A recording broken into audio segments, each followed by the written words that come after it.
66 మంది ఋషులు ఉన్నారు. వారి సాంప్రదాయంగా విడిగా వశిష్ఠ మహర్షి కుమారుడు విశ్వామిత్రుడు ఇలా మొదలెట్టుకుంటే ఆ 72,000 మంది మహర్షుల యొక్క పేర్లు, వారి చిత్రపటాలు అన్నీ ప్రదర్శించడం, తెలుగు యొక్క గొప్పతనం, తెలుగు వైభవం ఆ కాశీ పురవధిలో విశ్వనాథుడు ఎదురుగుండానే అక్కడ మనం ప్రదర్శించి ఒక ఎగ్జిబిషన్ కూడా నిర్వహిద్దామనే సంకల్పం ఉంది.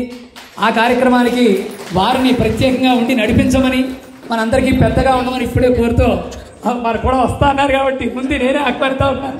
అందువల్ల వారిని రమ్మని నేను అడుగుతున్నానండి. తప్పకుండా సభముఖంగా రావాల్సిందిగా కోరుతున్నాం.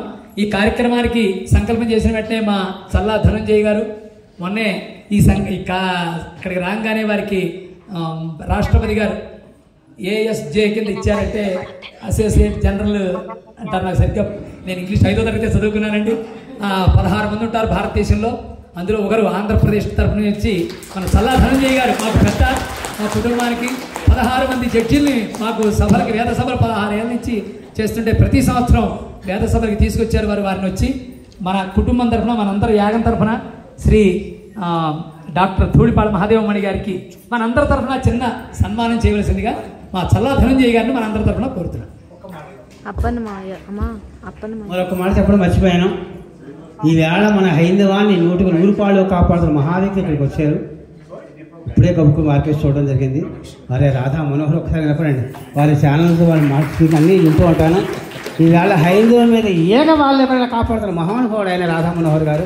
నిజంగా వారికి మనం కరతాళ ధ్వనితో నమస్కారం తెలియజేద్దాం.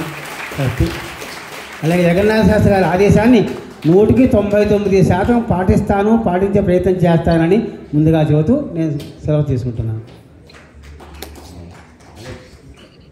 శ్రీ చల్లా ధనంజయ్ గారు మన ధూళిపాళ మహాదేవమణి గారికి సన్మానం చేస్తున్నారు.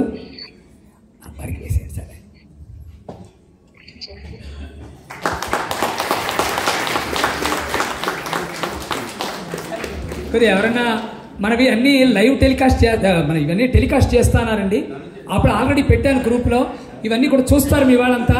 ఎవరన్నా ఫోటోలో వీడియోలో అక్కలేనివన్నీ తీస్తున్నారు.